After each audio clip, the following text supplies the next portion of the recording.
প্রিয় ছাত্রছাত্রীরা, আশা করি তোরা সবাই ভালো আছিস। আজ আমরা গ্যাসের প্রসারণ চ্যাপ্টারটির অবশিষ্ট অংশটা আলোচনা করবো আশা করছি। দেখ, গ্যাসের প্রসারণ চ্যাপ্টারটা আমরা কতটা এগিয়েছিলাম, সেখানে আমরা বয়েলের সূত্র সম্পর্কে জেনেছি, তার বিষয়ে বিস্তারিত আলোচনা। চার্লসের সূত্র নিয়ে আলোচনা করেছি, চাপের সূত্র বা রেনো সূত্র নিয়ে আলোচনা হয়েছে। তারপর চার্লসের সূত্র এবং বয়েলের সূত্র বা চাপের সূত্র, এই সূত্রগুলির উপরে কিছু গ্রাফিক্যাল বিষয় নিয়ে আলোচনা আমরা করেছি, গ্রাফ নিয়ে আলোচনা হয়েছে অনেকটাই। তারপর আমরা চার্লসের সূত্র এবং চাপের সূত্রের বিকল্প রূপ আলোচনা করেছিলাম। আশা করি আজ আমরা শুরু করব চার্লসের সূত্র এবং বয়েলের সূত্রের সমন্বয় সূত্র দিয়ে, অর্থাৎ চার্লসের সমন্বয় সূত্র।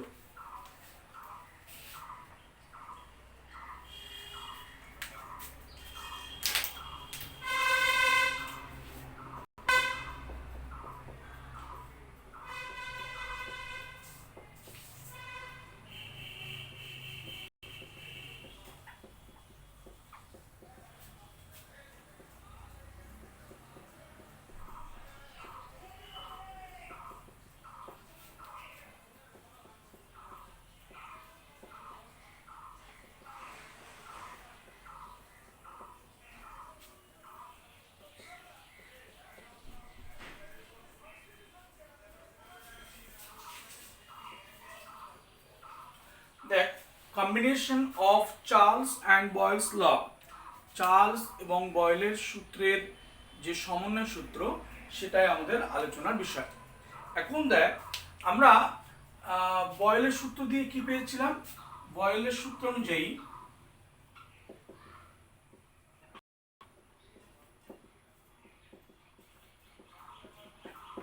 বয়েলের সূত্র অনুযায়ী আমরা কি জেনেছিলাম বল?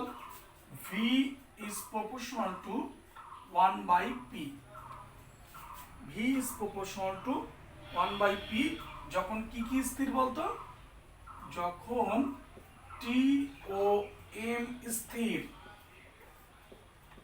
অর্থাৎ গ্যাসের উষ্ণতা এবং গ্যাসের ভর যদি স্থির থাকে, তাহলে আমরা পেয়েছিলাম V is proportional to 1 by P পেয়েছিলাম। এটা বয়েলের সূত্র অনুযায়ী। চার্লসের সূত্র অনুযায়ী কি? চার্লসের সূত্র অনুযায়ী আমরা জেনেছিলাম চার্লসের সূত্রের যেটা বিকল্প রূপ গতদিন করেছি, সেটা কি ছিল বলতো? V is proportional to T, অর্থাৎ স্থির চাপে নির্দিষ্ট ভরের কোনো গ্যাসের আয়তন তার পরম উষ্ণতার সমানুপাতিক। অর্থাৎ স্থির কি বলতো এখানে? যখন P মানে গ্যাসের চাপ ও M স্থির। এবার এই দুটোকে যদি আমরা যৌগিক ভেদ দিয়ে এক জায়গায় করি, তাহলে কি পাবো বল? অতএব V is proportional to T by P, V is proportional to T by P যখন সকলে পরিবর্তনশীল। এখন এখান থেকে V equals to proportional to একটা কনস্ট্যান্ট তো আনতে হবে, সেই কনস্ট্যান্টটা নিলাম সাপোজ K, তাহলে K into T by P। এবার দেখ, তাহলে এলো কি বলতো? PV equals to KT। এই যে PV equals to KT আমরা পেলাম, PV equals to যে KT আমরা জানলাম। দেখ, তাহলে এটা একটা relation, PV equals to KT, এবং এই যে সম্পর্কটা পেলাম, এর একটা স্পেশাল নাম আছে, সেটা হচ্ছে আইডিয়াল গ্যাস ইকুয়েশন। অর্থাৎ আমরা আদর্শ গ্যাসের ক্ষেত্রে যে অবস্থার সমীকরণ বলা হয়, এটাকে PV equals to PV equals to KT, PV equals to KT, এটাকে আদর্শ গ্যাস সমীকরণ বলা হয়, বা আদর্শ গ্যাসের ক্ষেত্রে অবস্থার সমীকরণ বলা হয়, অবস্থার সমীকরণ। যাই হোক, তা PV equals to KT, এখান থেকে আমরা কি বলতে পারি বল?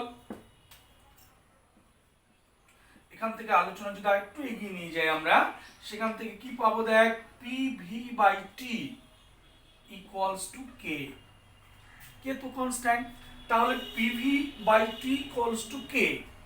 এখন বল আমাকে, PV by T equals to যদি কনস্ট্যান্ট হয়, তাহলে আমরা কি এটা লিখতে পারি না যে অতএব অতএব P1 V1 by T1 equals to P2 V2 by T2। Vital relation এটা, অঙ্ক নিউমেরিক্যাল সলভ করার ক্ষেত্রে রিলেশনটা কিন্তু ভীষণ কার্যকরী। তাহলে আমরা কি এলাম যে পিভি বাই টি যদি কনস্ট্যান্ট হয় তাহলে P1 V1 by T1 equals to P2 V2 by T2। কি করে হলো? খুব সিম্পল, এই নিয়ে অনেক কথা বলেছিলাম, মনে করে দেখ। বয়েলের সূত্রে যখন ছিল PV equals to constant, PV equals to constant ছিল, তাই আমরা লিখতে পেরেছিলাম কি P1 V1 equals to P2 V2 equals to P3 V3 লিখতে পেরেছিলাম তো। ঠিক তদ্রূপ যদি PV by T equals to constant হয় তাহলে তো লেখাই যায় P1 V1 by T1 equals to P2 V2 by T2 equals to P3 V3 by T3 equals to P4 V4 by T4 dot dot চলতে থাকবে। বুঝতে পেরেছিস? অর্থাৎ পিভি ইকুয়ালস টু কনস্ট্যান্ট বয়েলের সূত্রে সেখানে আমরা লিখতে পেরেছিলাম P1 V1 equals to P2 V2। ঠিক একইভাবে PV by T equals to constant, তাই আমরা লিখতে পারলাম P1 V1 by T1 equals to P2 V2 by T2। এখন এটা আমরা অঙ্ক করার ক্ষেত্রে কিন্তু নিউমেরিক্যাল যখন আমরা সলভ করব এই রিলেশনটা ভীষণ ভীষণ কাজে লাগবে। তাহলে আমরা জানলাম কি combination of Charles and Boyle's law. Charles ও বয়েলের সমন্বয় সূত্রে আসে গিয়ে আমরা কি করলাম, নির্দিষ্ট পরিমাণ গ্যাস নিয়েছি, নির্দিষ্ট এম ভরের গ্যাস, যার উষ্ণতা ক্যাপিটাল টি, আয়তন ভি এবং চাপ পি। একটু উদ্বোধনী কথাবার্তা লিখে নিবি। নেওয়ার পরে তারপরে কি বয়েলের সূত্র অনুযায়ী এটা পেলাম, চার্লসের সূত্র অনুযায়ী পেলাম, তাকে এক জায়গায় করে এই যে রিলেশনটা পেলাম এর একটা স্পেসিফিক নাম দিলাম। কি বলতো? এর নামটা কি বলেছি? এটা হচ্ছে আদর্শ গ্যাস সমীকরণ বা আদর্শ গ্যাসের অবস্থার সমীকরণ বলা হয়। গ্যাসের অবস্থার সমীকরণ বলা হয় বা এটাকে আদর্শ গ্যাস সমীকরণ বলা হয়। তাহলে এইটার নাম কি বললাম? আদর্শ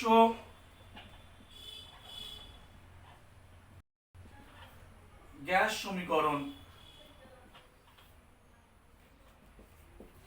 বা আদর্শ গ্যাসের কি বললাম? আদর্শ গ্যাসের অবস্থার সমীকরণ বা আদর্শ গ্যাসের অবস্থার সমীকরণ। তাহলে নিশ্চয়ই বুঝতে পেরেছিস।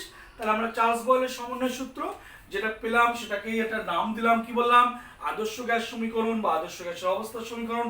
সেখান থেকে একটুখানি আমরা গাণিতিক এটা আগিয়ে গিয়েই একটু একটা রিলেশন দাঁড় করালাম, সেটা P1 V1 by T1 equals to P2 V2 by T2। এবার আমরা একটু আগিয়ে যাই।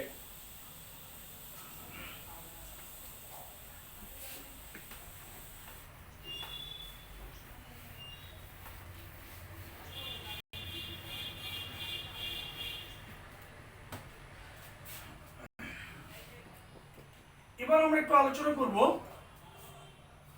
ইউনিভার্সাল গ্যাস কনস্ট্যান্ট নিয়ে। সার্বজনীন গ্যাস ধ্রুবক, তোরা নাম শুনে থাকবি, ইউনিভার্সাল গ্যাস কনস্ট্যান্ট।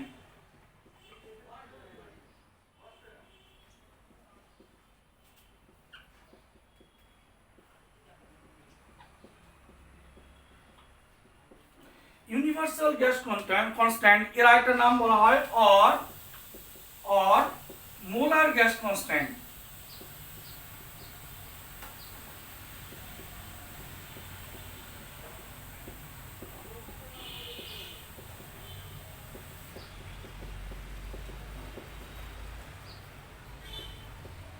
তাহলে কি বললাম? Universal gas constant or molar gas constant, যাকে আমরা কি দিয়ে ডিনোট করি বলতো?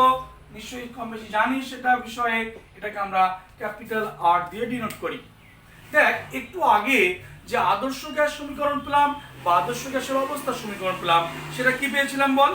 সেটা পেয়েছিলাম পিভি ইকুয়ালস টু, তাহলে আদর্শ গ্যাস সমীকরণ বা আদর্শ গ্যাসের অবস্থার সমীকরণ যেটা পেয়েছিলাম সেটা ছিল PV equals to KT. PV equals to KT. এবার দেখ, একে তো কনস্ট্যান্ট, এই কনস্ট্যান্টের মান ডিপেন্ড করে এটা আমরা কোথা থেকে পেয়েছি? চার্লস বয়েলের কম্বিনেশন করে এই জায়গায় পেয়েছিলাম। একটা বিষয় লক্ষণীয়, চার্লসের সূত্র এবং বয়েলের সূত্র উভয় ক্ষেত্রে কি কনস্ট্যান্ট বলতো? ভর কনস্ট্যান্ট। এখন দেখ একটা বিষয়, যে এই কে এর মান কিন্তু গ্যাসের ভরের সমানুপাতিক। যদি স্থির চাপ ও স্থির উষ্ণতায় চাপ এবং উষ্ণতা, চাপ পি উষ্ণতা টি যদি স্থির থাকে তাহলে দেখ আয়তন যত বাড়বে কে এর মান তত বাড়বে। তাহলে এটা তো বলাই যায় যে স্থির চাপ ও স্থির উষ্ণতায় যদি গ্যাসের ভর দ্বিগুণ করা হয় তাহলে আয়তনও দ্বিগুণ হয়ে যাবে। আবার বলছি, স্থির চাপ স্থির উষ্ণতায় গ্যাসের ভর, স্থির চাপ ও স্থির উষ্ণতায় গ্যাসের ভর দ্বিগুণ করলে আয়তনও দ্বিগুণ হয়, আর আয়তন যদি দ্বিগুণ হয় তাহলে কিন্তু কে এর মানও দ্বিগুণ হয়ে যাবে, অর্থাৎ কে এর মান ভরের সমানুপাতিক। এখন এই ভর, গ্যাসের ভর হিসেবে যদি আমরা 1 গ্রাম অণু গ্যাস নিই, 1 গ্রাম অণু বা 1 মোল গ্যাস নিই, তাহলে এই কে কনস্ট্যান্টটাকে আর দিয়ে প্রকাশ করি আমরা, তাই আর কে বলা হয় মোলার গ্যাস কনস্ট্যান্ট। তাহলে যদি এই গ্যাসের ভর, আবারও বলছি, এই কে এর মান গ্যাসের ভরের সমানুপাতিক, যদি গ্যাসের ভর হিসেবে গ্যাসটাকে আমরা 1 মোল বা 1 গ্রাম অণু গ্যাস নিই, সেক্ষেত্রে এই কেটাকে আর দিয়ে ডিনোট করা হয় এবং সেই আর এর একটা স্পেসিফিক নাম দেওয়া হয়েছে মোলার গ্যাস কনস্ট্যান্ট। 1 মোল গ্যাস, 1 মোল গ্যাস, তার কনস্ট্যান্ট মোলার গ্যাস কনস্ট্যান্ট। এবার তাহলে আমরা কি বলতে পারি এখানে যে 1 গ্রাম অণু, 1 গ্রাম অণু বা 1 গ্রাম অণু বা 1 মোল গ্যাসের ক্ষেত্রে ওই কেটাকে আর দিয়ে ডিনোট করা হয় এবং সেক্ষেত্রে পিভি ইকুয়ালস টু কি হলো বলতো, PV equals two RT, PV equals two RT. এই আরটা হচ্ছে সার্বজনীন গ্যাস ধ্রুবক। প্রশ্ন, সার্বজনীন কেন, কেন কে সার্বজনীন বলা হয়? প্রশ্ন এটা, মোলার গ্যাস কনস্ট্যান্ট যেহেতু 1 মোল গ্যাসের ক্ষেত্রে কনস্ট্যান্ট, তাই মোলার গ্যাস কনস্ট্যান্ট, যেহেতু এই কনস্ট্যান্টটা 1 মোল গ্যাসের ক্ষেত্রে নিয়েছি তাই এটা মোলার গ্যাস কনস্ট্যান্ট, ঠিক আছে। কিন্তু ইউনিভার্সাল গ্যাস কনস্ট্যান্ট কেন একটা নাম তার ইউনিভার্সাল হলো? ইউনিভার্সাল হলো তার কারণ হচ্ছে, খেয়াল করে দেখ একটু, অ্যাভোগাড্রো কি বলেছেন যে একই চাপ ও উষ্ণতায়, একই চাপ ও উষ্ণতায় 1 গ্রাম অণু পরিমাণ সকল গ্যাসের আয়তন সমান। কি বলেছি? একই চাপ ও উষ্ণতায়, একই চাপ ও উষ্ণতায় 1 গ্রাম অণু পরিমাণ সকল গ্যাসের আয়তন সমান। অর্থাৎ একটা কথা বলা যেতে পারে, একই চাপ উষ্ণতায় 1 গ্রাম অণু পরিমাণ যে কোনো গ্যাস নিলে সবারই আয়তন সেম, তার মানে কে মান সেম আসবে। কে সেম মানে সেটাই তো আমি আর ধরেছি, তার মানে আর এর মান সেম। তাহলে বলা যায় এই আর এর মান সব গ্যাসের ক্ষেত্রেই সমান, সব গ্যাসের ক্ষেত্রে আর এর মান সমান। যেহেতু যে কোনো গ্যাসের ক্ষেত্রে আর এর মান সমান, তাই আর কে বলা হয় ইউনিভার্সাল, সার্বজনীন, সার্বজনীন। বোঝা গেছে কেন তাহলে ইউনিভার্সাল নাম হয়েছে? ইউনিভার্সাল কেন নাম হয়েছে সেটা বুঝলাম, মোলার কেন নাম হয়েছে সেটাও বুঝলাম। বোঝা গেছে? তাহলে পিভি ইকুয়ালস টু আরটি, এটা পেলাম 1 মোল গ্যাসের ক্ষেত্রে। যদি আমরা 1 মোল না নিয়ে যদি এন মোল নিই, এন মোল, দেখ তাহলে এন মোল গ্যাসের আয়তন ভি হলে, এন মোল গ্যাসের আয়তন যদি ভি হয় তাহলে বল আমাকে 1 মোল গ্যাসের আয়তন কত হবে? V by N. N mole গ্যাসের আয়তন যদি ভি হয় তাহলে 1 মোল গ্যাসের আয়তন কি হবে? V by N. এবার তাহলে এই ইকুয়েশন এখান থেকে আমি কি বলতে পারি, দেখ পি ভি, ভির জায়গায় কি লিখবো? ভি বাই এন লিখবো। তাহলে V by N equals to R T. তাহলে কি হলো বল আমাকে? PV equals to N R T, PV equals to N R T. অর্থাৎ এই যে একটা ফিগারটা পেলাম, PV equals to N R T. কি করে এনটা এলো বুঝতে পারলি? তাহলে 1 মোলের ক্ষেত্রে PV equals to R T, আর এন মোলের ক্ষেত্রে পেলাম PV equals to N R T. এখন দেখ তাহলে আমরা PV equals to R T, PV equals to N R T, এটা তো পেলাম। এবার এরপর যদি আর একটু আগিয়ে নিয়ে যায় তাহলে PV equals to N R টি পর্যন্ত পেলাম। কিভাবে আলোচনাটা আসছে সিকোয়েন্সটা খেয়াল করবি, হ্যাঁ? প্রথমে আমরা পেয়েছিলাম, আবার একবার মনে করিয়ে দিই, চার্লস বয়েলের কম্বিনেশনে সমন্বয় সূত্র পেয়েছিলাম এটা, যেটাকে আদর্শ গ্যাস সমীকরণ বা আদর্শ গ্যাসের অবস্থা সমীকরণ নাম বলেছি। সেখান থেকে এক মোল গ্যাসের ক্ষেত্রে বললাম এই কেটাকে আর দিয়ে ডিনোট করা হয়, যে কে কিনা ভরের সমানুপাতিক, গ্যাসের ভরের উপর কে এর মান ডিপেন্ড করে। তারপরে সে আরটাকে এক মোল গ্যাসের ক্ষেত্রে কে আর, যেহেতু এক মোল গ্যাসের ক্ষেত্রে কনস্ট্যান্ট আর, তাই ওর নাম হচ্ছে মোলার গ্যাস কনস্ট্যান্ট। এবং তারপরে আমরা দেখলাম যে অ্যাভোগাড্রো সূত্র দিয়ে দেখলাম যে ওই আর এর মান কিন্তু সকল গ্যাসের ক্ষেত্রে সমান। একই চাপ উষ্ণতায় অ্যাভোগাড্রো সূত্র অনুযায়ী একই চাপ উষ্ণতায় 1 গ্রাম অণু পরিমাণ সকল গ্যাসের আয়তন সমান। তাহলে একই চাপ উষ্ণতায় 1 গ্রাম অণু পরিমাণ সকল গ্যাসের আয়তন সমান, আয়তন বীজকণিক সমান হয়, তাহলে কেউ সমান, কে মানে সেটাই তো আর ধরেছি, তার মানে সকল গ্যাসের ক্ষেত্রে আর এর মান সেম, তাই আর এর নাম হচ্ছে ইউনিভার্সাল। তারপর আমরা কি বললাম, এক মোলের জায়গায় যদি এন মোল গ্যাস নেই, এন মোল গ্যাসের আয়তন যদি ভি হয়, তাহলে এক মোল গ্যাসের আয়তন কি হবে, ভি বাই এন। তাহলে এই ইকুয়েশনে ভির জায়গায় দিলাম ভি বাই এন, আসলো কি পিভি ইকুয়ালস টু এনআরটি। বোঝা গেছে?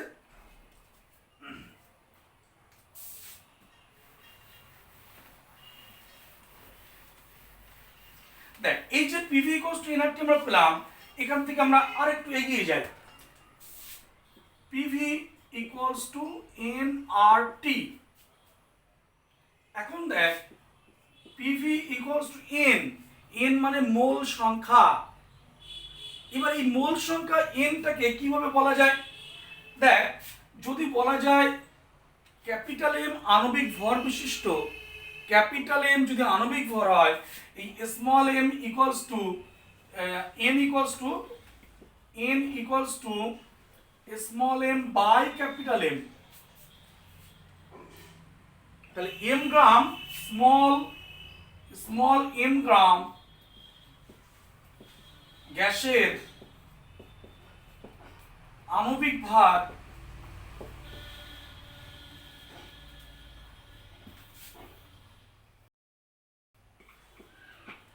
ক্যাপিটাল এম হলে আমরা লিখতে পারি n equals to small M by capital M. এটা লেখা যায় কি করে বলতো? মনে কর 1 গ্রাম অণু বা 1 মোল অক্সিজেন মানে কত গ্রাম অক্সিজেন? 32 গ্রাম অক্সিজেন। কারণ আমরা 1 গ্রাম অণুর সংজ্ঞা কি বা 1 মোলের সংজ্ঞা কি? 1 গ্রাম অণু ভর, 1 গ্রাম অণু কি? 1 গ্রাম অণু কি? কোনো গ্যাসের যে আণবিক ভরকে যদি আমরা গ্রামে প্রকাশ করি, তাহলে একটা জিনিস দেখ, অক্সিজেন 1 গ্রাম অণু অক্সিজেন মানে কত গ্রাম অক্সিজেন বললাম? 32 গ্রাম অক্সিজেন। 1 মোল অক্সিজেন মানে 32 গ্রাম অক্সিজেন। যদি বলা যায় যে 16 গ্রাম অক্সিজেন মানে কত মোল অক্সিজেন? 16 গ্রাম অক্সিজেন, তাহলে স্মল এম এর মান 16 গ্রাম অক্সিজেন, যার আণবিক ভর হচ্ছে 32, তাহলে 16/32 মানে হাফ মোল। যদি বলা যেত যে 50 গ্রাম অক্সিজেন মানে কত মোল অক্সিজেন, তাহলে 50 গ্রামকে 32 দিয়ে ভাগ করতে হবে, 50/32। সাপোজ দেখ, যদি বলে যে 20টা ডিম মানে কত ডজন ডিম, কি করে বার করিস? 20/12, 1 ডজন ডিম মানে 12, তাহলে 20/12, 20টা ডিম মানে কত ডজন ডিম, কিভাবে বার করি? 20/12। দোকানে গিয়ে বললি ডিমের ডজন মানে 1 ডজন ডিমের দাম কত? দোকানদার একটা ডজন দাম বললো, তুই বললি যে আমাকে 1/12 ডজন ডিম দাও, 1/12 ডজন ডিম দাও, একটা ডিম কিনবি তুই, তাহলে একটু দুষ্টুমি করলি। দুষ্টুমি মানে দোকানদারকে তো বললি ডজন 1 ডজন ডিমের দাম কত, দোকানদার ডজন 1 ডজন নেবে, মানে সেইভাবে দামটা একটু কম বলেছে হয়তো। তুই সায়েন্সের স্টুডেন্ট বুদ্ধি করে বললি 1/12 ডজন ডিম দাও, নিবি তো একটা ডিম, কিন্তু ডজনেই বলছিস, আমার 1/12 ডজন ডিম দাও, 1/12 ডজন ডিম দাও। দোকানদার একটু রেগে যেতে পারে, কিন্তু তুই কিন্তু ঠিকই বলেছিস, তুই তো 1/12 একটা ডিম নিবি, কিন্তু ডজনে বলেছিস 1/12 ডজন ডিম, তাই না? এটা দুষ্টুমি। যাই হোক, যে গ্যাসের ভরকে তার আণবিক ভর দিয়ে ভাগ করলে কি পাওয়া যায়? মোল সংখ্যা পাওয়া যায়। তাহলে আমরা পিভি ইকুয়ালস টু কি পাবো? Small M by capital M R T. এখান থেকে দেখ পিভি, এই প্রসঙ্গটা একটু খেয়াল করে দেখবে, হ্যাঁ, এই যে জায়গাটা দেখ, এই পুরোটা ছিল কি বলতো, পিভি ইকুয়ালস টু কেটি ছিল, পিভি ইকুয়ালস টু কেটি ছিল, সেখান থেকে আমরা এরকম একটা জায়গায় নিয়ে এলাম। তাহলে আমরা বলতে পারি যে এই যে সম্পর্কটা, এখান থেকে একটা কথা বলা যায়, কে এর পরিবর্তে কি বলতো, কে এর পরিবর্তে সে দেখাচ্ছে R by M into small M. এটা এটা কে এর পরিবর্তে, যে পিভি ইকুয়ালস টু কেটি ছিল, তাহলে কে এর পরিবর্তে এরকম একটা রাশি চলে এলো। এখন দেখ, এখান থেকে আমরা একটু কথা বলে নিই। সে কথাটা হলো, যদি এই স্মল এম 1 হয়, স্মল এম ইকুয়ালস টু 1 হলে তখন কি, সেক্ষেত্রে K equals to R by M, এবং সেক্ষেত্রে 1 গ্রাম গ্যাসের ক্ষেত্রে কে এর যে মানটা এলো আর বাই ক্যাপিটাল এম, আবারও বলছি ক্যাপিটাল এম হচ্ছে আণবিক ভার। ওকে, এখন এই যে আর বাই ক্যাপিটাল এম এলো, এর একটা স্পেসিফিক নাম আছে, সেটা হচ্ছে স্পেসিফিক, এই যে আর বাই এম, এটাকে আপেক্ষিক গ্যাস ধ্রুবক, এটাকে বলা হয় স্পেসিফিক গ্যাস কনস্ট্যান্ট, আপেক্ষিক গ্যাস ধ্রুবক। তাহলে কি নাম বললাম, এর নামটা কি দিলাম, আপেক্ষিক গ্যাস ধ্রুবক, স্পেসিফিক গ্যাস কনস্ট্যান্ট। তাহলে আপেক্ষিক গ্যাস ধ্রুবক। একটা বিশেষ কথা এখানে বলার আছে, সেটা হচ্ছে মোলার গ্যাস ধ্রুবক বা সার্বজনীন গ্যাস ধ্রুবক, সেটা কিন্তু সকল গ্যাসের ক্ষেত্রে তার মান সমান, কিন্তু সেটা কার ক্ষেত্রে, 1 মোল গ্যাসের যে ধ্রুবক, 1 মোল গ্যাসের ক্ষেত্রে যে ধ্রুবক, সেটা সকল গ্যাসের ক্ষেত্রে সমান। 1 মোল গ্যাসের ক্ষেত্রে যে ধ্রুবক, যেটা কিনা মোলার গ্যাস কনস্ট্যান্ট, সেটা সব গ্যাসের ক্ষেত্রে তার মান সমান।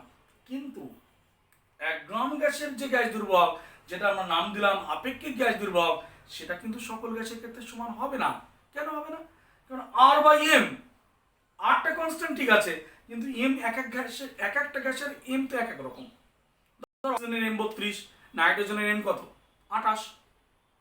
তাহলে এক একটা গ্যাসের ক্ষেত্রে আণবিক ভার এক এক রকম, কাজেই এর ক্ষেত্রে কিন্তু আপেক্ষিক গ্যাস ধ্রুবক এক একটা গ্যাসের ক্ষেত্রে এক এক রকম হবে।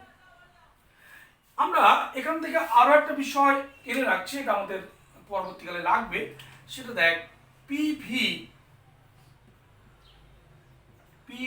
By MT equals to R by M. এটা আমাদের পরে একটু ইউজ করবো, আমরা পরে আসছি এটা নিয়ে। তাহলে পিভি বাই এমটি, আর হচ্ছে সার্বজনীন ধ্রুবক, আর নির্দিষ্ট গ্যাসের ক্ষেত্রে এম ধ্রুবক, এই অংশটাই আবার কি, আপেক্ষিক গ্যাস ধ্রুবক। তাহলে আমরা সার্বজনীন গ্যাস ধ্রুবক সেটা নিয়েও অনেকটা আলোচনা করলাম। সার্বজনীন গ্যাস ধ্রুবক এবং গ্যাসের আপেক্ষিক যে ধ্রুবক, আপেক্ষিক গ্যাস ধ্রুবক, এটা নিয়ে আমরা আলোচনা করলাম, এবং আলোচনার মধ্যে কিছু ইকুয়েশন পেলাম, যেগুলো আমাদের নিউমেরিক্যাল সলভ করতে গেলে লাগবে। এখন এই যে সার্বজনীন গ্যাস ধ্রুবকের বলছি, বারবার একটা কথা বলছি তোদেরকে, সার্বজনীন গ্যাস ধ্রুবক, ইউনিভার্সাল গ্যাস কনস্ট্যান্ট বা মোলার গ্যাস কনস্ট্যান্ট, তার মান সব গ্যাসের ক্ষেত্রে সমান, কিন্তু সেই মানটা কত, সেটা আমরা একটু নির্ণয় করব।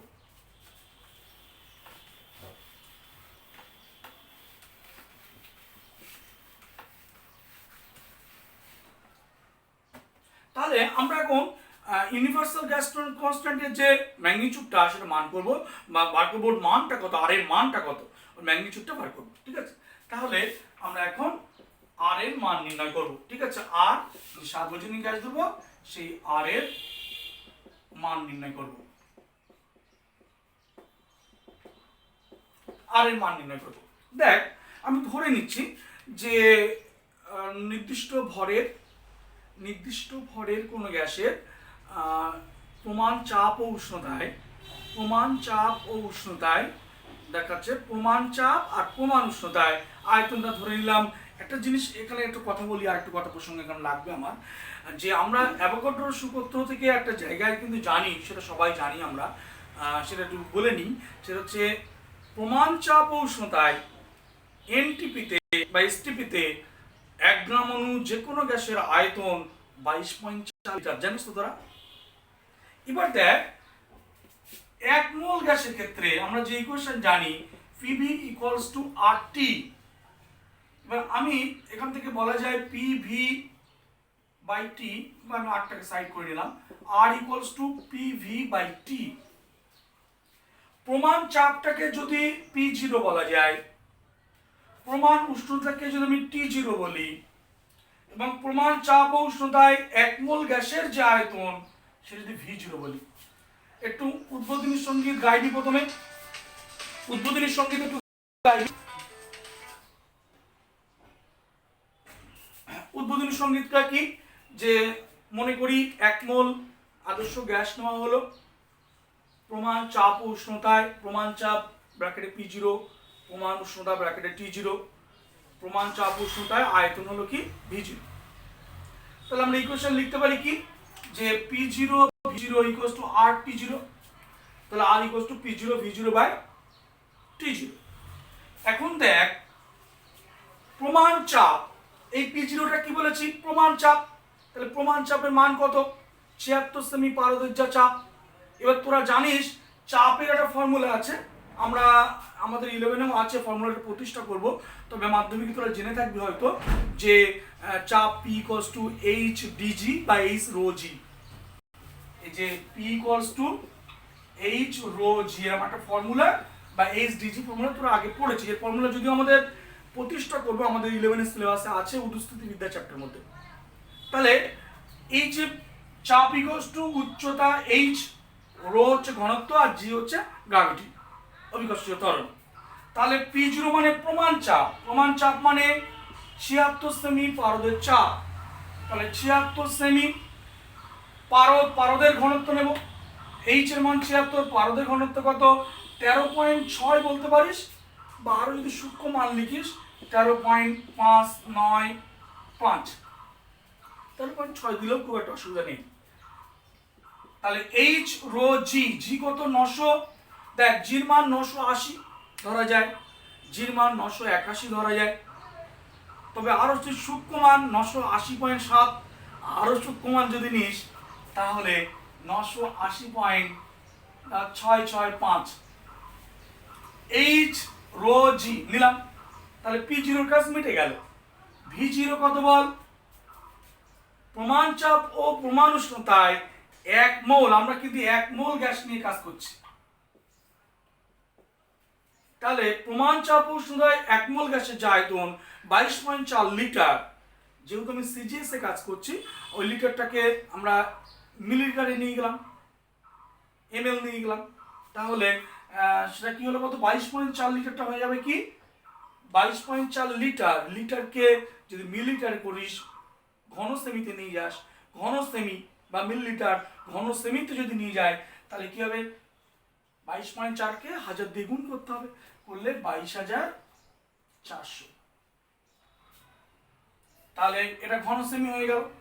তারপর কি হলো বল, নিচে T0, T0 এর মান প্রমাণ উষ্ণতা, সেটা কি 273 কেলভিন। এবারে এর এককটা কি আসবে, এককটা লিখতে হবে। দেখ চাপের একক, আয়তনের একক। চাপের একক কি, সিজিএস এ করছি তো চাপের একক, তাহলে একক যদি আমি পরের লাইনে লিখছি, এই ক্যালকুলেশনটা করলে যেটা আসে, ক্যালকুলেটর টিপে দেখবি 8.314 into 10 to the power 7, 8.314 into 10 to the power 7, এই লাইনে লিখছি, ওই জায়গা নেই তো এখানে লিখছি। তাহলে চাপের একক কি হবে, ডাইন পার সেমি স্কয়ার, ডাইন পার সেমি স্কয়ার, চাপের একক ডাইন পার সেমি স্কয়ার। P0 একক হয়ে গেল। V0 আয়তনের একক কি, সেমি কিউব, তাহলে cm cube by T0, T0 একক কি, T0 একক হচ্ছে কেলভিন। একবার একটা বিষয় আমি বলি, আমি তো 1 মোল গ্যাস নিয়ে কাজ করেছিলাম, তাই না, 1 মোল গ্যাস নিয়ে কাজ করেছিলাম, তাই আমি যদি n মোল নিতাম, এখানে একটা n থাকতো, তাহলে এখানে আর ইকুয়ালস টু n টাই যে n থাকতো, তাই না। n এর জায়গায় আমি কি নিয়েছি বলতো, 1 মোল, 1 মোল, তাহলে তার মানটা হয়তো এক, কিন্তু তার এককটা আছে। মান এক বলে ক্যালকুলেশনে অসুবিধা হয়নি, কিন্তু তার একক তো আছে। একক লেখার সময় কিন্তু ওই 1 মোল, তাহলে মোলটা চলে এলো। তাহলে শেষমেশ কি হলো দেখ, 8.314 ইন্টু 10⁻7 ডাইন সেমি স্কোয়ার উপরে সেমি কিউব, তাহলে কি হবে dyne semi kelvin inverse mole inverse. এবার এই যে ডাইন সেমিটাকে আমরা কি লিখতে পারি? ডাইন সেমি, ডাইন হচ্ছে কি বলের একক ইন্টু সেমি মানে দৈর্ঘ্য। তা ডাইন সেমি মানে হচ্ছে কি কৃতকার্য না, কার্য, বল ইন্টু সরণ, সরণের একক সেমি, ডাইন হচ্ছে বলের একক, বল ইন্টু সরণ মানে কি কার্য। তাহলে আমরা লিখতে পারি 8.314 ইন্টু 10⁻7 এত আর্ক, ডাইন সেমি মানে erg, erg kelvin inverse mole inverse. আবার একটা বিষয় দেখ, 10⁻7 আর্ক মানে কি 1 জুল। তাহলে বলা যায় 8.314 ইন্টু 1, এটা মানে 1 জুল। তার মানে বিষয়টা দাঁড়ালো কি এত জুল। 10⁻7 আর্ক মানে 1 joule, kelvin inverse mole inverse. তাহলে আমরা কোথায় পৌঁছালাম দেখ, আর এর এই যে মানটা পেলাম, আর এর 8.314 10⁻7 আর কেলভিন ইনভার্স মোল ইনভার্স, এটা কি সিজিএস একক। আর 8.314 10⁻7 টা লিখলাম না, এটা হয়ে গেল এসআই। যদি আমরা অঙ্ক এসআই সিস্টেমে করি তাহলে আর এর মান এটা বসাবো, যদি সিজিএস এ করি তাহলে এটা বসাবো। তুই একটা প্রশ্ন করতে পারিস আমাকে, স্যার এসআই তে নাই আপনি কেলভিনটা নিলেন, সিজিএস ও কেলভিনটা রাখলেন কেন? কিন্তু ডিগ্রি সেলসিয়াস লিখলেন না কেন? একটা বিষয় দেখ, সেলসিয়াস স্কেল আর কেলভিন স্কেলে 1 ডিগ্রি সেলসিয়াস উষ্ণতার বৃদ্ধি বা হ্রাস আর 1 কেলভিন উষ্ণতার বৃদ্ধি বা হ্রাস কিন্তু সেম। কেন সেম? সেলসিয়াস স্কেলে প্রাথমিক অন্তর কত, 0 থেকে 100 মানে 100টা ভাগ, আর কেলভিন স্কেলেও কিন্তু 273 থেকে 373 মানে 100টা ভাগ। ফলে 1 ডিগ্রি সেলসিয়াস উষ্ণতার বৃদ্ধি বা হ্রাস যা 1 কেলভিন উষ্ণতার বৃদ্ধি বা হ্রাস কিন্তু সেম, তাই এটা চেঞ্জ করা লাগবে না। তাহলে আমরা সার্বজনীন গ্যাস দ্রব্যল আর এর মান নির্ণয় করলাম। আশা করি বুঝতে পেরেছিস।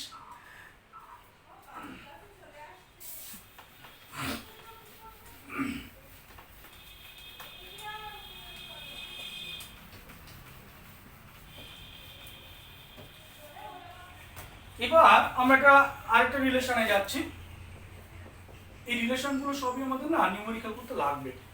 যে আদর্শ গ্যাসের, আদর্শ তো বটেই, যা কিছু আলোচনা করছি সব আদর্শ গ্যাসের ক্ষেত্রে।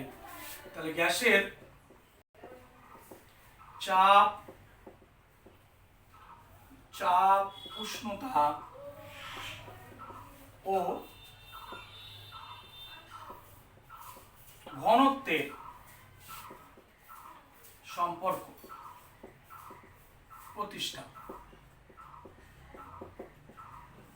তাহলে গ্যাসের চাপ, উষ্ণতা ও ঘনত্বের মধ্যে একটা রিলেশন প্রতিষ্ঠা করতে চাইছি আমি। তা প্রথমে উদ্বোধনী সঙ্গীত গাইবি। কি মনে করি তুই গ্যাস নিচ্ছিস, একটা নির্দিষ্ট গ্যাসের নির্দিষ্ট ভরের গ্যাস, বা নির্দিষ্ট ভর করতে হবে না, ভরটা আমরা এখানে ভেরিয়েবল করব। মনে করি একটি গ্যাস নিলাম যার আণবিক ভর ক্যাপিটাল এন, একটি গ্যাস যার আণবিক ভর কি বললাম ক্যাপিটাল এন। এবার ওই গ্যাসের M1 ভর যদি নিই, M1 ভরের আয়তন V1, উষ্ণতা ধর আয়তন V1 ধরলাম, সাপোজ উষ্ণতাকে বা চাপকে ধর P1 ধরলাম, আয়তন V1, চাপ P1 এবং ঘনত্ব হচ্ছে ρ1 আর উষ্ণতা সাপোজ T1। এবার যখন আমি ভরটা ওই গ্যাসের M2 ভর নিলাম, তার আয়তন সাপোজ V2, চাপ P2, ঘনত্ব ρ2 এবং উষ্ণতা সাপোজ T2, মানে সব ভেরিয়েবল। দুটো গ্যাস সেম গ্যাস, দুটো ক্ষেত্রে সেম গ্যাস যার আণবিক ভর কত বললাম ক্যাপিটাল এম হচ্ছে আণবিক ভর। ক্যাপিটাল এম আণবিক ভর বিশিষ্ট আমি একটা গ্যাস নিয়েছি, যাদের M1 ভরের ক্ষেত্রে এই বললাম, M2 ভর নিলে যদি M ভর নিই, M1 ভরের ক্ষেত্রে এই ব্যাপার, আর ওই গ্যাসের একই গ্যাসের M2 ভর নিলে এই ব্যাপার। এখন দেখ, আমরা একটু আগে একটা রিলেশন লিখেছিলাম, একটু মনে করে দেখ, সেখানে একটা সম্পর্ক লিখেছিলাম যে PV equals to small m by capital M RT, পেয়েছিলাম না? তারপর লাইনে দেখ PV by small m capital T equals to R by M। আমরা এখান থেকে কিছু কাজ করতে চাইছি, ক্যাপিটাল আর এবং কনস্ট্যান্ট, আর এক্ষেত্রে আমাদের এই যে আলোচ্য ক্ষেত্রে ক্যাপিটাল এম কনস্ট্যান্ট। কেন? আমরা গ্যাসটা একটাই গ্যাস নিয়েছি যার আণবিক ভর। তাহলে এই প্রেক্ষাপটে এই নির্দিষ্ট গ্যাসের ক্ষেত্রে আর এবং এম দুটোই কনস্ট্যান্ট, কাজে আমরা বলতে পারি এখানে কি বলা যায় বলতো, P1 V1 by M1 T1 equals to P2 V2 by M2 T2। বুঝলি? এবার দেখ, ওপরে লিখছি P1 V1। আচ্ছা, V1টাকে কি লেখা যায়? ρ1 ইকুয়ালস টু কি? রো মানে কি? ঘনত্ব ইকুয়ালস টু ভর বাই আয়তন। তাহলে ρ1 ইকুয়ালস টু কি লেখা যায় রে? আমি যদি বলি একটা জায়গায় লিখে নিই, ρ1 equals to M1 by V1, আর ρ2 ইকুয়ালস টু কি বলতো, M2 বাই V2। তাহলে ওখান থেকে আমি যদি V1 এর মানটা বসাই, কত বসাবো বল? V1 এর জায়গায় মানটা বসাচ্ছি। V1 মানে কি? M1 by ρ1। তাহলে P1 V1 এর মান বসালাম, by M1 T1 equals to P2 V2 এর জায়গায় কি বসাবো? V2 এর জায়গায় বল, V2 হচ্ছে M2 বাই ρ2 বাই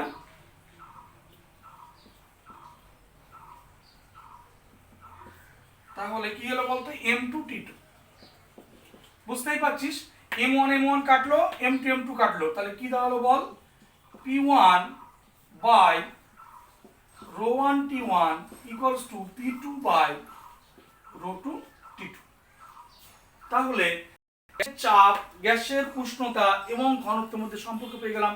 P1 এখান থেকে দেখ, P1 by ρ1 T1 equals to P2 by ρ2 T2 equals যদি হয়, তাহলে আমি একটা কথা কি বলতে পারি না, এই সম্পর্কটা থেকে এটা কি বলা যায় না, যতক্ষে P by ρT equals to constant. কি বলবি স্যার, আপনি কি করে লিখলেন এটা? P1 V1 equals to constant যদি P1 V1 equals to P2 V2 হয়, PV by T equals to constant যদি P1 V1 by T1 equals to P2 V2 by T2 হয়, তাহলে P1 by ρ1 T1 equals to P2 by ρ2 T2 একইভাবে কি হবে রে? P1 by ρT equals এই P by ρT equals to constant। উল্টো ভাব বুঝতে পারবি, P by ρT equals to constant হলে এটা তো লেখা যেত P1 by ρ1 T1 equals to P2 by ρT T2। P by ρT equals to constant হলে তো এই লাইন লিখতে পারতাম, P1 by ρ1 T1 equals to P2 by ρ2 T2। তাহলে এই সম্পর্ক থেকে আমরা বলতে পারি যে একটা কথা, যে উষ্ণতা কনস্ট্যান্ট থাকলে, ধর উষ্ণতা যদি কনস্ট্যান্ট থাকে, তাহলে P by ρ কনস্ট্যান্ট, কোনাকুনি গুণ করলে কি হবে? P is proportional to ρ। আবার যদি চাপ কনস্ট্যান্ট থাকে, তাহলে কি হবে বলতো, তখন সম্পর্ক হচ্ছে T is proportional to 1 by ρ। অর্থাৎ এখান থেকে দুটো কথা কিন্তু একটু বলে নেওয়া যায়।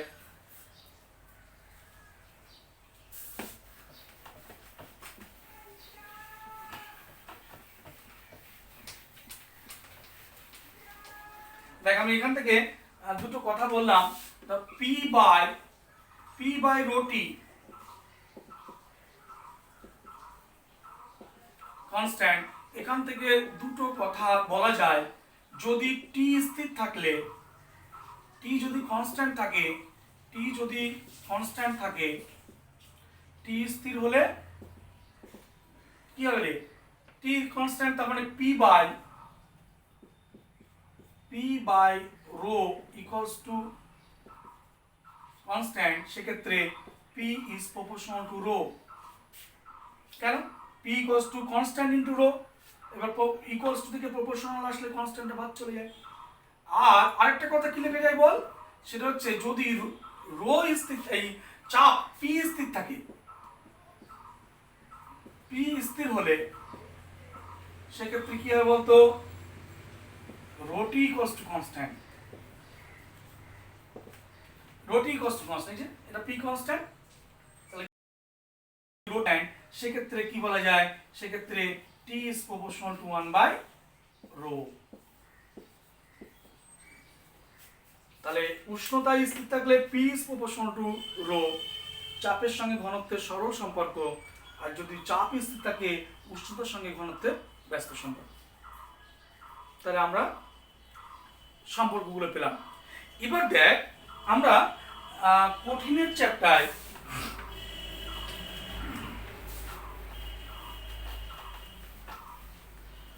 আমরা যে কঠিনের প্রসারণ যে চ্যাপ্টারটা করেছিলাম সেখানে 3টে গু ছিল, তরলের চ্যাপ্টারে গু ছিল কটা, 2টো। ঠিক তেমনটি গ্যাসের চ্যাপ্টারতেও 2টো গু আছে। গু মিন্স গুণাঙ্ক। কঠিনের চ্যাপ্টারে 3টে গুণাঙ্ক ছিল, দৈর্ঘ্য প্রসারণ গুণাঙ্ক, ক্ষেত্র প্রসারণ গুণাঙ্ক, আয়তন প্রসারণ গুণাঙ্ক। তরলের চ্যাপ্টারে কি ছিল, 2টো গুণাঙ্ক, একটা হচ্ছে প্রকৃত প্রসারণ গুণাঙ্ক, একটা আপাত প্রসারণ গুণাঙ্ক। গ্যাসের ক্ষেত্রেও 2টো গুণাঙ্ক আছে। এর 2টো গু কি, একটা হচ্ছে চাপ গুণাঙ্ক, একটা আয়তন গুণাঙ্ক। এখন আমরা সেই চাপ গুণাঙ্ক আর আয়তন গুণাঙ্ক নিয়ে যদি একটু কথা বলি। চাপ গুণাঙ্ক আর আয়তন গুণাঙ্ক নিয়ে একটু কথা বলি। দেখ প্রথমে ধর আয়তন গুণাঙ্ক।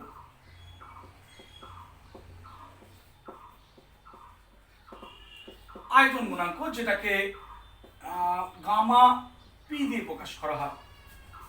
আয়তন গুণাঙ্ক নাম, কিন্তু এখানে গামা পি মানে কেন বলতে এখানে প্রেসার কনস্ট্যান্ট থাকে। তাহলে আয়তন গুণাঙ্ক বিষয়টা কিরকম জায়গা, একদম কঠিনের প্রসারণ যারা করেছি একদম সেম জায়গা। মনে কর 0 ডিগ্রি সেলসিয়াস উষ্ণতায়, 0 ডিগ্রি সেলসিয়াস উষ্ণতায় নির্দিষ্ট ভরের কোনো গ্যাসের, 0 ডিগ্রি সেলসিয়াস উষ্ণতায় নির্দিষ্ট ভরের কোনো গ্যাসের স্থির চাপে আয়তন হচ্ছে V0। এখন T ডিগ্রি সেলসিয়াস উষ্ণতায় আয়তন হচ্ছে VT। তাহলে আয়তন প্রসারণ কত, আয়তন প্রসারণ কি হবে বল, প্রসারণ equals to VT minus V0। এবার এই VT minus V0 is proportional two V0। প্রাথমিক আয়তন যত বেশি হবে আয়তন প্রসারণ তত বেশি। আবার VT minus V0 is proportional two উষ্ণতার যে পরিবর্তন, মানে T মাইনাস 0 ছিল 0 হয়েছে T। তাহলে অতএব আমরা কি পাবো বল, VT minus V0 is proportional to V0T। তাহলে VT মাইনাস V0 একটা কনস্ট্যান্ট, এক্ষেত্রে যে কনস্ট্যান্ট আসছে সেটা হচ্ছে গামা পি V0T। আবারও বলছি গামা পি নাম দেওয়ার কারণ হচ্ছে কনস্ট্যান্ট প্রেসার তাই। তাহলে সেক্ষেত্রে গামা পি ইকুয়ালস টু কি পাবো, VT minus V0 by V0T। দেখ আমরা কঠিনের ক্ষেত্রেও তাই পেয়েছিলাম, আলফা ইকুয়ালস টু কি ছিল রে, alpha equals to L2 minus L1 by L1, T2 minus T1, সেটাকে T ধরেছি। তাহলে এই যে গামা পি, এটা কি বললাম, আয়তন গুণাঙ্ক। ডেফিনেশন দেবো কেমন করে, এই ডেফিনেশন কেমন করে বানাবো, যদি V0 1 হয়, টির মান যদি 1 হয়, V0 1 হলে T 1 হলে, তাহলে যেটা আয়তনের প্রসারণ, অর্থাৎ এখান থেকে দেখ আমরা যদি সংজ্ঞা বানাই, সংজ্ঞা আমরা বানাতে পারি। সংজ্ঞা কি, V0 equals to 1, T equals to 1 হলে gamma P equals to VT minus V0। ভাষা দিয়ে লিখলে তো এমন হতো, আয়তন গুণাঙ্ক ইকুয়ালস টু আয়তনের প্রসারণ বাই 0 ডিগ্রি আয়তন ইন্টু উষ্ণতার পরিবর্তন। তাহলে আমরা কি বললাম, 0 একক, দেখ একক উষ্ণতা বৃদ্ধি করছি আমরা। 0°C কোনো উষ্ণতার কোনো স্থির চাপ এবং টোটাল ঘটনাটাই কিন্তু একটা কথা বলতে হচ্ছে, যেটা কঠিন বা তরলের ক্ষেত্রে ছিল না, সেক্ষেত্রে এক্ষেত্রে কিন্তু একটা ব্যাপার আছে, চাপ একবার স্থির একবার আয়তন স্থির।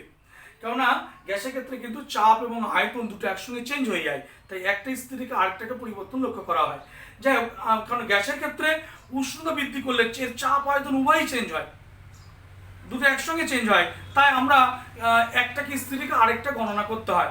আমি যদি এই পেনটাকে তোকে মাপতে বলি, তুই হয় এই দিক থেকে মাপা শুরু করবি, এদিকে স্থির থেকে মাপা শুরু করলি, অথবা ওই দিক থেকে মাপা শুরু করলি। আমি কিন্তু যদি বলা হয় এই মাপতো, পারবি না, হয় একদিকে এই দিক ঠিক স্থির রাখতে হবে, না এদিকে স্থির রেখে মাপতে হবে, না পারবি না। তো আমি হাইট মাপতে বললাম, আমি লাফালাফি করছি, মাপতে পারবি? হয় মাথাটাকে ফিক্সড করে দিতে হবে, আর নাহলে পাটাকে ফিক্সড করে দিতে হবে। তাই গ্যাসের ক্ষেত্রে, যেটা কঠিন বা তরলের ক্ষেত্রে এই প্রবলেমটা নেই, কিন্তু গ্যাসের ক্ষেত্রে কি হয়, এর চাপ এবং আয়তন উভয় পরিবর্তন হয় উষ্ণতা পরিবর্তনের সঙ্গে সঙ্গে। তাই আমরা একটাকে স্থির থেকে আরেকটা পরিবর্তন লক্ষ্য করি। তাই গ্যাসের ক্ষেত্রে এক্ষেত্রে আমরা চাপ আয়তন গুণাঙ্কের ক্ষেত্রে আয়তনের পরিবর্তনটা অবজার্ভ করছি, তাই স্থির রাখবো কি, চাপ। তাহলে বলছি দেখ, স্থির চাপে 0°C উষ্ণতায় স্থির চাপে নির্দিষ্ট করে কোনো গ্যাসের 0°C উষ্ণতা থেকে 1°C উষ্ণতা বৃদ্ধি করতে প্রতি একক আয়তনে যতটা আয়তন প্রসারণ হয়। তাহলে নির্দিষ্ট করে কোনো গ্যাসের 0°C উষ্ণতা থেকে 1°C উষ্ণতা বৃদ্ধি করব। স্থির চাপে নির্দিষ্ট করে কোনো গ্যাসের 0°C উষ্ণতা থেকে 1°C উষ্ণতা বৃদ্ধি করতে যতটা প্রতি একক আয়তনে যতটা আয়তন প্রসারণ হয়, স্থির চাপে নির্দিষ্ট করে কোনো গ্যাসের উষ্ণতা 0° থেকে 1°C বৃদ্ধি করলে ওর প্রতি একক আয়তনে যতটা আয়তন প্রসারণ হয় সেটাই আয়তন গুণাঙ্ক। এর একক কি হবে, আয়তনের একক কেটে যাবে, কেটে গিয়ে কি হবে রে, 1/°C। সেই একই ব্যাপার, আলফা বিটা গামার যে একক ছিল তাই, অর্থাৎ কঠিনের আলফা বিটা গামার যে একক ছিল তাই। তাহলে গামা পির একক কি হলো বল,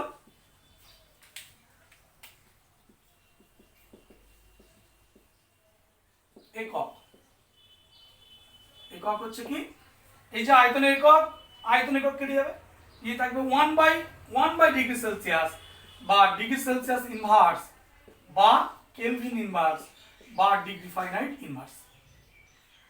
গামা পির একক হলো। এবার আমি একটা আলোচনা করছি, এখান থেকে খেয়াল করবি, এখান থেকে যদি আমি কোনাকুনি গুণ করি তাহলে কি জায়গায় দাঁড়াবে বলতো আমাকে, বা এখান থেকেই করি, সুবিধা হবে, এখান থেকে নিয়ে যাচ্ছি। দেখ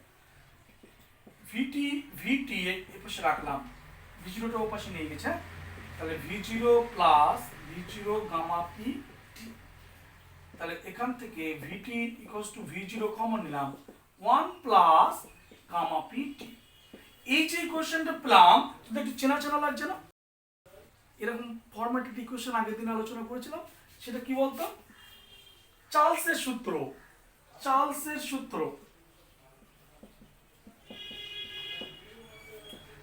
সূত্র অনুযায়ী কি, চার্লসের সূত্র অনুযায়ী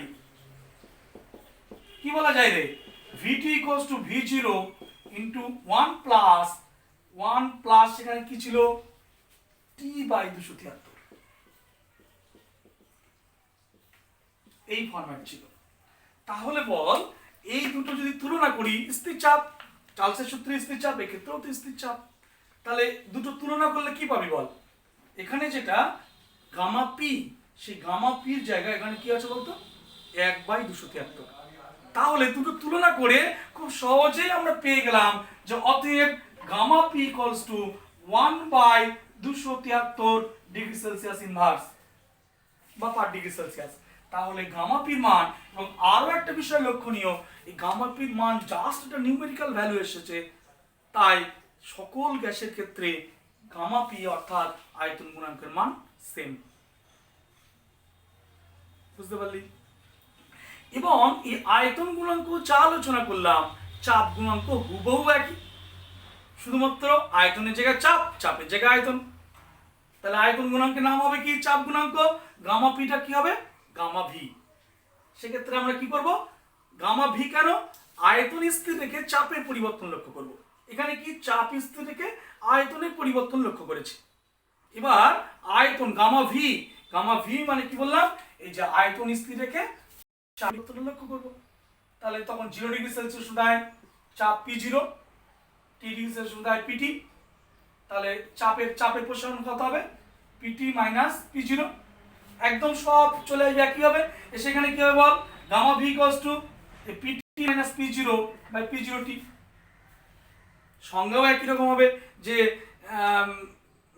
স্থির আয়তনে নির্দিষ্ট করে কোনো গ্যাসের গ্যাসের উষ্ণতা 0 ডিগ্রি সেলসিয়াস থেকে 1 ডিগ্রি সেলসিয়াস বৃদ্ধি করলে ওর প্রতি একক চাপে যতটা চাপের পরিবর্তন হবে, একদম একই, শুধু চাপের জায়গায় আয়তন, আয়তনের জায়গায় চাপ। এবং সেক্ষেত্রে কি আসবে, এখানে কি আসবে বল আমাকে, P t equals to P0 into 1 plus gamma V t. তখন আর চার্লসের সূত্র অনুযায়ী লিখবো না, স্থির আয়তনে কি চলে রে, চাপের সূত্র বা রেনল্ডস সূত্র। চাপের সূত্র অনুযায়ী এখানে লিখবো চাপের সূত্র অনুযায়ী কি PT equals to P0 into 1 plus T by 273। সেক্ষেত্রেও দেখ তুলনা করলে কি পাবো, gamma V equals to 1 by 273। তাই গামা ভির মানও 1 বাই 273। তাহলে গামা ভি এবং গামা ভির মান সকল গ্যাসের ক্ষেত্রে সমান, এবং সেই মানটা কত, 1 বাই 273 পার ডিগ্রি সেলসিয়াস। বুঝতে পেরেছিস? এবার একটা খুব ইম্পর্টেন্ট কোশ্চেন দেখ, কঠিনের ক্ষেত্রে ছিল আলফা বিটা গামার মধ্যে সম্পর্ক বার করতে হবে, তরলের ক্ষেত্রে ছিল গামা গামা ড্যাশের মধ্যে সম্পর্ক। এবার গ্যাসের ক্ষেত্রে গামা পি এবং গামা ভির মধ্যে সম্পর্ক, এটা কিন্তু ইম্পর্টেন্ট প্রশ্ন। তোরা যারা তরল বা গ্যাস কঠিন বা তরল করা নেই, কোনো চাপ নিতে হবে না। কঠিন বা তরল করা নেই, যাদের করা আছে হয়তো একটু বুঝতে বেশি সুবিধা হবে, তোদের একটু কম সুবিধা হবে, কিন্তু অসুবিধা নেই। ওটা নিয়ে আমরা, ওটা যাদের করা নেই ওটা আমরা পরে যখন অবকাশ পাবো করে দেবো, ঠিক আছে?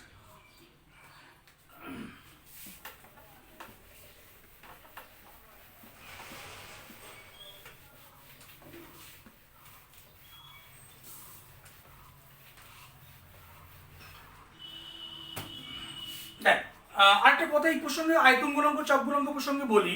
কঠিনের দৈর্ঘ্য প্রসারণ গুণাঙ্ক মানে আলফা বিটা গামা ওখানে যা ছিল, তরলের ক্ষেত্রে আপাত প্রকৃত প্রসারণ গুণাঙ্ক ছিল। ওরা কিন্তু একটা বিষয় খেয়াল করবি, সেখানে প্রাথমিক উষ্ণতাটা কিন্তু তোকে 0 বলা হতো না, কিন্তু গ্যাসের আলোচনায় প্রাথমিক উষ্ণতাটাকে 0 ধরে নিয়ে তারপরে কাজ করতে হয়। কেন? কারণ হচ্ছে কঠিনের বা তরলের ক্ষেত্রে প্রসারণ খুব কম হয়, গ্যাসের প্রসারণ কিন্তু অনেক বেশি। তাই এক্ষেত্রে প্রাথমিক উষ্ণতার একটা প্রভাব আছে। প্রাথমিক উষ্ণতাটা যদি আমি 0 ধরে কাজ করি, যা রেজাল্ট পাবো 10 ধরে করলে আলাদা রেজাল্ট পাবো। অর্থাৎ 0 থেকে 5 ডিগ্রিতে নিয়ে গেলাম, বা একটা গ্যাসের উষ্ণতা 0 থেকে 50-এ নিয়ে গেলাম, আর একটা গ্যাসের উষ্ণতা 20 থেকে 50-এ নিয়ে গেলাম, দেখা যাবে 50 ডিগ্রিতে যে আয়তন, উভয় ক্ষেত্রে ক্যালকুলেশন করলে আলাদা আসে। তাই গ্যাসের ক্ষেত্রে প্রাথমিক উষ্ণতার উল্লেখটা করতে হয়। আরেকটা কথা বলছি শোন, সেটা হচ্ছে তরল পদার্থের ক্ষেত্রে আপাত আর প্রকৃতি এসেছিল কেন? কারণ কোনো পাত্র ছাড়া তরলকে গরম করা যায় না, তাই ওখানে আপাত প্রসারণ গুণাঙ্ক প্রকৃত প্রসারণ গুণাঙ্ক ছিল। একবার আমরা পাত্রের প্রসারণটা হিসাব করেছিলাম, একবার বাদ দিয়েছিলাম। কিন্তু তুই বলতে পারিস যে গ্যাসকেও তো স্যার একটা পাত্র ছাড়া গরম করা যায় না, তাহলে এক্ষেত্রে কেন আপাত প্রকৃত হলো না? কারণ হচ্ছে এটাই, গ্যাসের প্রসারণ এত বেশি যে পাত্রের প্রসারণের সাপেক্ষে ওই গ্যাসের প্রসারণ অনেক বেশি। তাই এক্ষেত্রে পাত্রের সামান্য প্রসারণটা আমরা ধরি না। বুঝলি? কঠিন আর তরলের প্রসারণ তো সামান্য, সেখানে তরলের প্রসারণ যেহেতু কম, সেক্ষেত্রে পাত্রের প্রসারণটা একেবারে উপেক্ষা করা যায় না।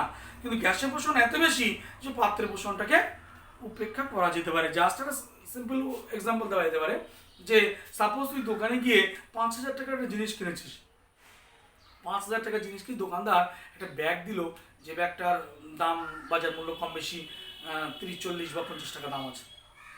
50 টাকার ব্যাগ, ভালো ব্যাগ দিয়েছে ওই 5,000 টাকার মালপত্রগুলো নিয়ে যাওয়ার জন্য। কিন্তু দোকানদার দাম ঠিক করার সময় কিন্তু ওই 50 টাকাটা ধরেনি, ফিরে দিয়ে দিয়েছে। দোকানদার ওই ব্যাগের যে মূল্য 50 টাকা সেটাকে উপেক্ষা করলো। কিন্তু এখন তুই ধর পাশাপাশি দাঁড়িয়ে আছিস, তুই যদি এখন দাঁড়িয়ে দেখলি তুই এবার 100 টাকা একটা জিনিস কিনেছিস, 100 টাকা একটা জিনিস কিনে বললি ওই ব্যাগটা আমার দাও, 50 টাকার ব্যাগ তো, ওই ওই লোকটাকে ফ্রি দিয়েছো, তো আমাকে দাও। দোকানদার কি করতো, এখানে একটা টেস্ট চট দেবে, বুঝলি? ওর 100 টাকায় 50 টাকা ব্যাগ ফ্রি দেওয়া যাবে? তখন ওই দোকানদার 50 টাকা ধরে নেবে, 150, 150 টাকা দাও, তাহলে ব্যাগ দেবো।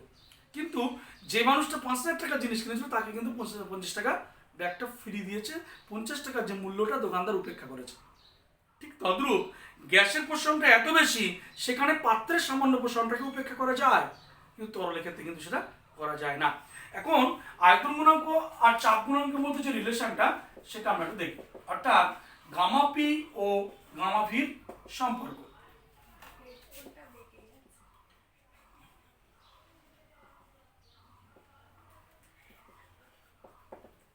দেখ, গামা পি আর গামা ভির মধ্যে যে সম্পর্ক, গামা পি আর গামা ভির মধ্যে সম্পর্ক। এখন দেখ, আমরা যদি একটা গ্যাস নিলাম, নির্দিষ্ট ভরের গ্যাস নিয়েছি, যার 0 ডিগ্রিতে চাপ P0 আর 0 ডিগ্রিতে আয়তন V0। এবার এই গ্যাসটাকে উষ্ণতা ছিল কত বললাম, 0 ডিগ্রিতে, 0 থেকে টিতে নিয়ে যাব। দুটো উপায় আছে, একটা চাপ স্থির রেখে নিয়ে যাওয়া, চাপ স্থির রেখে উষ্ণতা বৃদ্ধি করা যায়, আর একটা আয়তন স্থির রেখে উষ্ণতা বৃদ্ধি করা যায়, ওই যে বলছিলাম। তাহলে যদি দুখানা রাস্তা, এখানে মনে কর চাপ স্থির, আর এখানে মনে কর আয়তন স্থির, আয়তন স্থির। চাপ যদি স্থির থাকে তাহলে এখানে কোন সূত্র প্রযোজ্য রে? চার্লসের সূত্র প্রযোজ্য।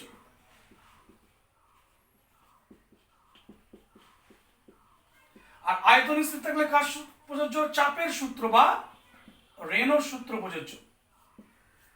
চার্লসের সূত্রের ক্ষেত্রে কি হবে? চার্লসের ক্ষেত্রে চাপ স্থির মানে আয়তনটা চেঞ্জ হলো, চাপটা P0 আছে, চাপ স্থির, কিন্তু আয়তনটা V0 এর জায়গায় VT হলো।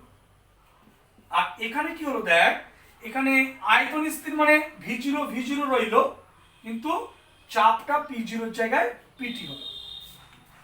এই যে দুটো গ্যাস দুভাবে নিয়ে গেলাম, উভয়ের উষ্ণতা কি রে? উভয়ের উষ্ণতা তো T, মানে এই দুটোরই কিন্তু উষ্ণতা স্থির। উষ্ণতা স্থির হলে কোন সূত্র প্রযোজ্য? উষ্ণতা স্থির হলে বয়েলের সূত্র প্রযোজ্য। উষ্ণতা স্থির হলে বয়েলের সূত্র প্রযোজ্য। তাহলে উষ্ণতা স্থির হলে বয়েলের সূত্র প্রযোজ্য। সেক্ষেত্রে বয়েলের সূত্র যদি প্রযোজ্য হয়, বয়েলের সূত্র বলছে কি P1 V1 = P2 V2, P1 V1 = P2 V2। তাহলে আমরা বয়েলের সূত্র অনুযায়ী কি বলা যায়? P1 V1 = P2 V2। তাহলে এইবার P0 VT-র মান কত রে? একটু আগে লিখলাম, VT = কি ছিল? V0 × 1 প্লাস গামা PT, আর PT-র মান কি? × 1 প্লাস গামা VT × V0। উভয় পক্ষে P0 ক্যান্সেল, তাহলে কি দাঁড়ালো? 1 plus gamma PT = 1 plus gamma VT। দুপাশে 1 আউট, দুপাশে T আউট, শেষমেশ কি পেলাম? Gamma P = gamma V। তাহলে কোন গ্যাসের গামা P এবং গামা V আয়তন গুণাঙ্ক, চাপ গুণাঙ্ক একই, এবং সেই মানটা কত? 1/273 তাহলে আমরা গ্যাসের যে চ্যাপ্টার আজকে আলোচনা করলাম, চার্লস ও বয়েলের সমন্বয় সূত্র, সেখান থেকে আদর্শ গ্যাস সমীকরণের জায়গা পেলাম, তার থেকে চলে গেলাম P1 V1/T1 = P2 V2/T2 relation পেলাম। তারপর সার্বজনীন গ্যাস ধ্রুবক, ইউনিভার্সাল গ্যাস কনস্ট্যান্ট বা মোলার গ্যাস কনস্ট্যান্ট নিয়ে আলোচনা করলাম, সে তার মধ্যেই পেলাম স্পেসিফিক গ্যাস কনস্ট্যান্ট, আপেক্ষিক গ্যাস ধ্রুবক, সেখান থেকে সার্বজনীন গ্যাস ধ্রুবকের মান নির্ণয় করলাম, গ্যাসের চাপ, উষ্ণতা, ঘনত্বের মধ্যে একটা রিলেশন প্রতিষ্ঠা করলাম, এবং সর্বোপরি গ্যাসের দুটো গুণাঙ্ক, চাপ গুণাঙ্ক এবং আয়তন গুণাঙ্ক আছে, সেই চাপ গুণাঙ্ক, আয়তন গুণাঙ্ক নিয়ে বিস্তারিত আলোচনা করে তাদের মধ্যে রিলেশন প্রতিষ্ঠা করলাম। আমাদের গ্যাসের চ্যাপ্টার শেষ। এই চ্যাপ্টারটা পুরোটা বইটা পড়ে এর যে নিউমেরিক্যাল এক্সাম্পলগুলো আছে সেগুলো ফলো করে লেসনের অঙ্ক করার চেষ্টা করবে, তারপর সুবিধা অসুবিধা গ্রুপে শেয়ার করবে, তার তোমাদের যে কোয়ারিজগুলো আছে সেগুলো নিয়ে যা যা জিজ্ঞাসা সেই জিজ্ঞাসাগুলো নিয়ে আমরা পরবর্তী ক্লাসে সেটা ক্লারিফাই করার চেষ্টা করব। এবং তাহলে গ্যাসের চ্যাপ্টার পুরোপুরি কমপ্লিট। এখানে যার যার বক্তব্য যা জিজ্ঞাসা আছে সব গ্রুপে শেয়ার করবে। আশা করি সবাই বুঝতে পেরেছ। যার যা সমস্যা থাকবে সেটা নিয়ে গ্রুপে আলোচনা করব। আমাদের গ্যাসের চ্যাপ্টার শেষ।